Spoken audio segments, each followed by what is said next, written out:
Have Russian President Vladimir Putin and Chinese leader Xi Jinping joined forces against the West?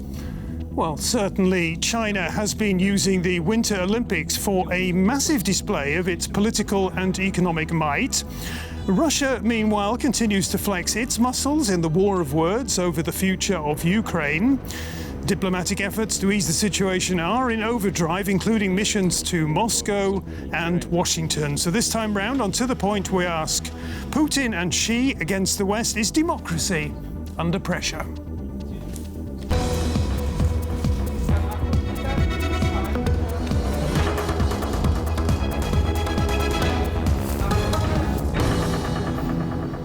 Well, thanks very much for joining us here on the show. And my guests in the studio are Didi-Kirsten Tatlow of the German Council on Foreign Relations, who argues that the dictatorships, China and Russia, are coming together in a bid to create a new world order. It's a massive challenge to Europe, Asia and the US. Also with us is Sudha David-Wilp from the German Marshall Fund, who believes the transatlantic relationship is shifting as it faces growing strategic challenges in the Indo-Pacific, while also confronting a revanchist Russia. And a warm welcome to Vladimir Esipov from DW's Russia desk, who says Russia and China want globalization of economies without globalization of liberal democracy. I'm not sure, he adds, whether that works. Well, thank you all three for those statements. A good way to start the show. And I'd like to begin the first question. I'd like to come to you, Sudha, if I might, and begin with the most pressing question of all. There is a threat of war and it hasn't gone away, has it? No, the stakes are very high, Peter. And I think, as Secretary Blinken said when he visited Berlin a few weeks ago, this conflict is just more than about two countries, namely Ukraine and Russia. But it actually has broader ramifications for the international system and the values that undergird democracies in the transatlantic relationship. And I really wanted just to ask you once again, I mean, it's a sort of reiteration of what you just said, but I saw a sentence caught my eye from the Washington Post just in the last 24 hours. It read, President Biden is facing one of the most consequential global crises in modern American history. It's the Washington Post. Is that over the top or is that where we are? Well, it seems like Europe is back on the agenda. I think if it were up to the Biden administration, they'd like to focus its attention or their attention on the Indo-Pacific. But suddenly Europe is a point of conflict which we haven't, or there's a crisis in Europe which we haven't seen in the past 3 decades. Mm-hmm. And the Biden administration can't afford to ignore Europe because Europe and the United States are stronger together. They both make up nearly 45% of world GDP. Yeah. Vladimir, Russia continues to build up its troop contingent on the Ukrainian border. 130,000 troops was the latest number I have heard. Germany's influential Spiegel magazine says a major war is possible in Europe, and it is close. How concerned are you? I'm very concerned, and I hope and I pray that there will be no war in Europe, but I must admit I'm afraid worse is still possible. And I do absolutely agree. We face the huge crisis in Europe, and for the first time since 3 decades, we are talking about fundamental security structures in Europe, and it's a question of huge importance for all of us. Yeah, and it's interesting. The Russian leader, Vladimir Putin, he likes to be sort of the centre of attention, and he's drawing the attention away from other. Fighting back his way to the international agenda. He's very present right now with all the visits in Moscow in the recent time, and about all the crisis talks in the huge capitals in Washington and Berlin and Kiev and in Moscow. Russia is back on stage with the very bad headlines, but we have to face it. Didi? Yes. What I think. Yeah, well, the interesting thing is, I mean, the question that you were nodding along and sort of musingly. Something sort of, just occurred to me, actually. Vladimir Putin, we're all wondering what's going on in his head. Yeah, well, truly. But something that also occurred to me is that clearly what Putin is doing in Europe now is distracting attention away from America's self-avowed and necessary push, as it sees it, into Asia to deal with the rise of China, which most people are saying is really the long-term problem or challenge. And one does wonder to what extent is this kind of a bit of a 1-2 move in order to distract America, to scatter strength, to scatter attention, to create different places that are in crisis and that therefore need to be paid attention to, and that people will perhaps look away a little bit from East Asia at this point with everything that's going on in Ukraine. It's interesting. You talk about a 1-2 move, and I was just wondering, I mean, China has been hosting the Olympic Games, the Winter Olympics, and the country has been looking very much like a sort of a triumphalist, an expansionist kind of a country. At the same time, we've got America, we've got Russia flexing its muscles on the other side of the world. But those two stories, those two countries and those two leaders, belong together. Explain the connection, the significance now. It's so curious as well, because, I mean, we see, for example, China's ongoing skirmishes on the border with India. Are these aimed at distracting India from the Indo-Pacific situation, from throwing its full weight into managing China's growing power in the Asia-Indo-Pacific region? So there, again, you wonder. So I think that while we cannot talk about an alliance per se between Russia and China, because that doesn't exist, there is no formal alliance, but they did 20 years ago put aside their border differences and have just renewed that treaty of friendship. So clearly there's at least tactical, they say strategic, and also an growing economic and technological shared interests. And again, if you have a common enemy, that tends to push people together. And they have that. Yeah, talking about bringing people together, I mean, the EU, NATO and the US face a major, major challenge now. Are they going to pull through? Well, interestingly enough, you can say that Putin has also inadvertently brought allies closer together. President Macron famously called NATO brain dead a few years ago, and I think that this is now impetus for this alliance to show what it truly stands for. And sure, there will be difficulties to get everybody on the same page, but I do think that the West realizes it's now or never, and this is the challenge that we need to pull together on. At the same time, I would just keep in mind that Ukraine is not part of the NATO, and there is no automatic connection with, if in worst case Russia would invade Ukraine on a huge scale, NATO will support Ukraine with the troops. So we can talk about 100 or 1,000 American soldiers to Romania or to Poland, to Baltic states, but there will be no American or NATO troops in the Ukraine. Right. This is very true, Vladimir. There's no way that an America that's now thinking about restraint and dealing with the overstretch of the wars in the past couple of years would send troops to Ukraine. But I think the fact is that the West realizes it needs to help Ukraine in its quest for territorial integrity and sovereignty. I think the same is with Taiwan. There really is a serious question, despite expressions of support. There is a question whether or not the United States would commit troops, at least in the scale that would be needed to stop China invading, for example. And this would then, of course, such a move would draw in Japan. Japan would probably go nuclear, in the medium term at least. Certainly it would cause massive changes to its so-called self-defense force posture. But I think also, when you draw back a bit from these two situations, I think you start to see attempts to cause great chaos and confusion and strife between NATO allies or democratic states, because these are such serious issues and people do want to deal with them responsibly and safely, and no one wants to see their children having to go to war, frankly. Yeah, absolutely. Yeah. OK, during their recent meeting at the Olympic Games in Beijing, Xi Jinping and Vladimir Putin, they celebrated, you'd have to say, the new common front that they have against the West. Let's have a quick look. The stage was perfectly set for a joint performance. Many Western countries are boycotting the Games by refusing to send political representatives to Beijing in protest of human rights violations. Something similar happened to Putin at the Olympic Winter Games in 2014 in Sochi, an experience that connects them. The two countries have been forming their strategic partnership for years, accelerated by Western sanctions and an ever-looming trade war between the US and China.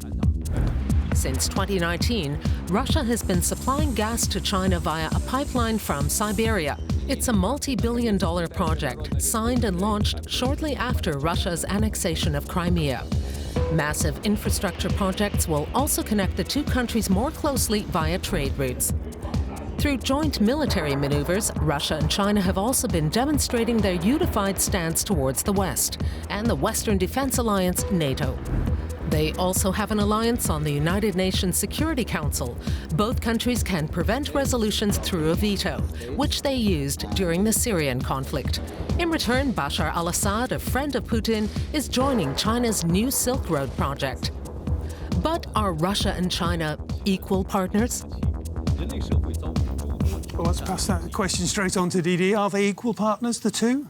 No. Or is this a flawed alliance in the making? Yeah, it's like, you know, push me, pull me, love-hate thing. Sometimes it goes well, sometimes it goes badly. It's going better now.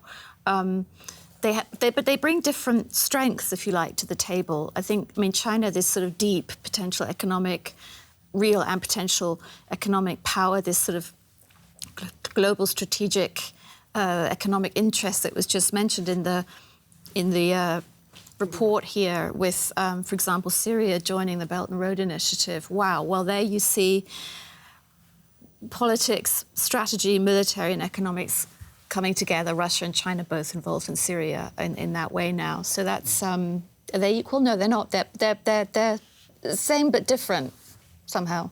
And Vladimir, I'm going to stick my neck out here and say that one of the driving forces between this relationship in the making is a profound hostility that Russia and China share towards the West. What do you make of that? I would say not Russia, but the Russian governments. Not the whole Russia is sharing hostility against the West. So ordinary Russians are not anti-Western at all. Mm-hmm. But the Russian government is deeply convinced that the liberal democracy is a danger for a state order.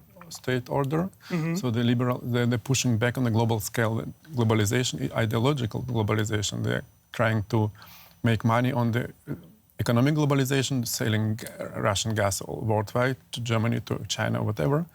But on the political level, on the ideological level, they're trying to push back globalization as far as they can because they see globalization, liberal democracy as a state danger.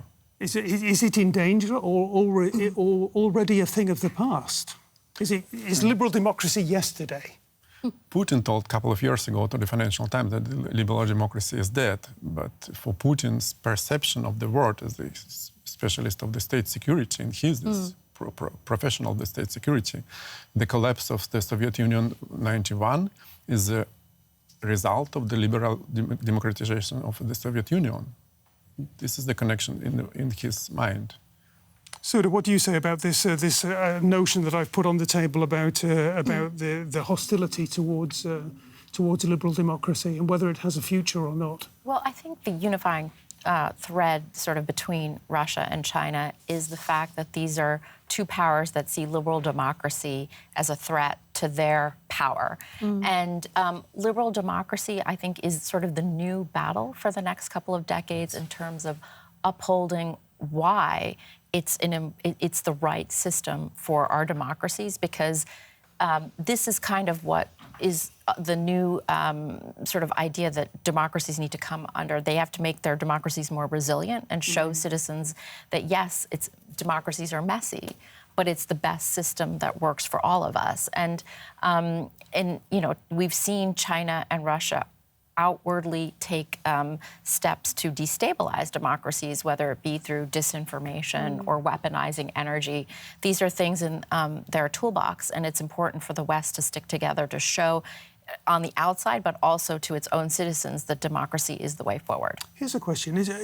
Are Russia and China themselves democracies? I mean, in recent policy statements, they have claimed to be precisely that. Yeah. They have, you know, they've claimed to have long democratic traditions. He thinks they protest a huge amount. I mean, that's the thing, is that they claim this, and that's so fascinating that they claim this, because at the end of the day, they will, on the one hand, be anti-democratic and poo-poo it as a system, but on the other hand, will then go to great lengths to claim that they are more democratic than democratic. Yeah, so clearly there's a legitimacy issue that gnaws away. It's about the moral high ground. Who's got the moral high ground? Right. Yeah. It's legitimacy too. I mean, actual, concrete political legitimacy, because who justifies you being in power? If it's not the people, then how does that happen? Where does that come from? And the moral high ground, for sure. I mean, that's then... yeah, I mean, absolutely. But it's fascinating that they really do tie themselves in knots to the point where they're saying, we are more democratic than you, and democracy is anything. It's a pen. Democracy is, you know, the street. Democracy is you know, like a piece of cloth. It's anything. It's very Orwellian. 2 + 2 = 5. It is what it isn't. And this is a part of the Russian toolbox as well, to claim itself being democracy, pretending to show democratic elements in the political system, but being not the democracy, not at all. No. Yeah, and at the same time, when these comments were being made about them being democracies, it was also, there was this, I thought it was fascinating that they agreed, the two sides, that there is no forbidden area of cooperation. I thought, what does that mean? And it seemed to me to mean one side takes Ukraine and the other side takes Taiwan. Yeah, it was interesting... In their recent statement, that, in fact, the Russian side did mention Taiwan and fully supported China's claims, which China always puts forward as a principle of one China. The Chinese side didn't mention Ukraine, but did clearly mention support for Russia's stance on NATO, which is that it may not be expanded. I mean, no forbidden areas is super interesting, and I think that it speaks to this ambition that we see in both Moscow and Beijing now. They've kind of got the bit between their teeth, I think, and these two men, 68, 69 years old, are heading into some very powerful years, I think, where they really want to achieve a lot before they go. But the irony is that they want to look backwards to an era of spheres of influence, whereas democracies want to move forward and recognize the rights of individual citizens and states. Do you assume that in the near future there are going to be hostile moves on the Chinese part towards Taiwan? Well, experts say that there will probably be aggressive moves in the next, 2 decades or so? Shorter than that. I mean, people are looking kind of at a window in the next 7 to 10 years, maybe. But, I mean, there are other ways to take over a place. We've got economic issues. Our own economic elites, for want of a better word, are not always necessarily helping democracy when it comes to China, frankly. We've got Wall Street investing more and more. Silicon Valley is global. It's got very little to do with America in some ways. And these are making massive technological investments in China, venture capital funds. I mean, we've really kind of got things going in different directions in democracies as well. So we have a problem there that I think we need to sort out. OK. But meanwhile, tensions continue to run high, as we know. Many people still hope that the ancient craft of diplomacy will lead to a peaceful way out of the current crisis. A key question here is there a way to get Vladimir Putin to think twice? For several months, Russia has been amassing heavy military equipment on its border with Ukraine, images reminiscent of the Cold War. The US and some other NATO countries are sending military reinforcements to the region, but not Germany. During a recent visit to Washington, German Chancellor Scholz emphasized that there would be no offensive weapons in crisis areas. As for possible sanctions, he would not comment. We are taking far-reaching measures, and we will take them together with our allies, together with the US, and we will take all the necessary steps. Even if it doesn't appear so, it's all about finding a diplomatic solution and a new security order in Europe. French President Macron spoke to Russia's President Putin about this and showed understanding for his position. However, we also took into account the traumas that have been inflicted in the last 30 years. And it is necessary to build new mechanisms that will ensure stability in the region. Is the West pursuing a common strategy?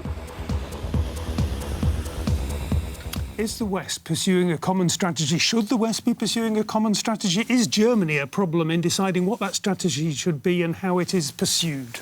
Well, Germany has a huge economic interest in Russia, and Germany is dependent on Russia for gas deliveries, because more of the 50% of the German gas is delivered from Russia, by Russia.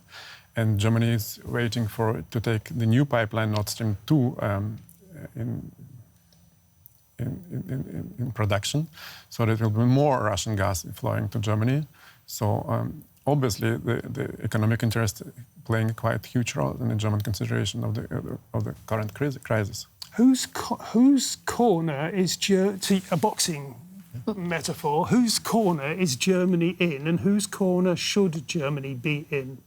I would say at the moment that Germany is in the U.S. corner or the transatlantic corner, simply because the trip to Washington was such to regain credibility in the eyes of the Biden administration and Capitol Hill. And President Biden really went out on a limb to support Germany and say that it's a reliable ally. He risked a lot. He risked a lot, and I'm not sure he's getting much in return at the moment. And it depends on Germany now. I think Germany will halt Nord Stream 2 if there's further incursion. I think it will be very hard to circumvent what Biden said in the White House. And because of history, Germany will not send lethal weapons to Ukraine, and it's also written in the coalition agreement, but it could do other things. It could continue to be a large donor to Ukraine. It could send more troops to the eastern flank of NATO to make up for this historical sort of obligation that the Germans feel that they still have. But as Annalena Baerbock, the German foreign minister, mentioned in Kiev recently, the cost of Russian incursion in Ukraine would be huge for Germany as well, for German economy, because of the interdependency of Russian and German economies. You know, I mean, I do agree about there's a fundamental element with Germany in the US corner, so to speak, but I think also it's very clear that over the last couple decades that Germany has developed something, at least on the business front, something which one might perhaps call a Russia problem. And we see that with the former Chancellor Schröder. You need a dependency. Very close relationship and lack of critical distance, and possibly also a lot of money flowing in ways that we are not fully aware of in Germany, and certainly a huge amount of sympathy for Russia, which is a little bit, may I say, a little bit hard to understand sometimes. I mean, because one didn't see this with Kohl, for example. There were very clear lines. Kohl he looked west. He was a Democrat. Then came Schröder, then came Merkel, and now we have Scholz, who also has quite a history with East Germany, for example. You know, I think Germany has an interesting relationship with Russia, shall I say. Which is nothing bad from my Russian point of view, because Russia is a huge market. Germany is a huge economy with a huge potential investments, with a huge money. So it's, for me, it's a normal thing to Germans to invest in Russia and to try their luck in Russia. This sounds as though Germany is the country that invented the word Realpolitik. Yes, and this is not the bad thing before the Ukraine happened, because the Crimea happened, because before the things were on this pragmatic approach between us. But even before the current crisis with Ukraine and after 2014, I think there were changes in German opinion because of Navalny, because of the murder in broad daylight in Tiergarten. Yes. I think in MH17, I think that there has been a change in terms of how Germans view Russia. Even before, during Putin's speech in the Munich Security Conference 15 years ago, it was the first sign of this there's nothing new ideological here, really, contradictions between us all. But just one final question I can get in here. There's a new poll out from the European Council on Foreign Relations. I'm sure you've seen it in the last day or two. European public opinion suggests that the majority of people in Europe believe there will be an invasion in 2022, and they believe that we should fight. We, Europeans, should fight if there is an invasion. Should we? Will there be? Are you able? Who knows? It's hard to see Putin climbing down from this type of effort unless the idea really is to instill fear, to spoil, to cause chaos, to confuse. I hate to say it, but there was no one ready to fight for Crimea. I'm sorry to say it, and I hate to say it, but Crimea was like without a single shot taken over Do by you Russia. believe we should have? I mean, with these terms, I mean, we're talking as Europeans here, I suppose. And should we have fought then? Should we fight now? You are not able to fight, sorry to say it, because NATO will not go to the Ukraine. NATO may send troops to Baltics, NATO may send troops to Romania, to This Poland. is what it's all about, isn't it? This is about, what the commitments Ukraine. have been Article made. 5. Article 5, the No, NATO Article Article 5. In the 5. parts of the Ukrainian society, in the parts of the Ukrainian elites, it might be an expectation of NATO going to Ukraine, but it will not happen. Okay. Great discussion. I so wish we had a little bit more time, but the music is in my ear. We've got to get out now. We've been discussing Putin and Xi Jinping against the West, democracy under pressure. I hope we've given you plenty of food for thought. Until next time round, bye-bye and tschüss.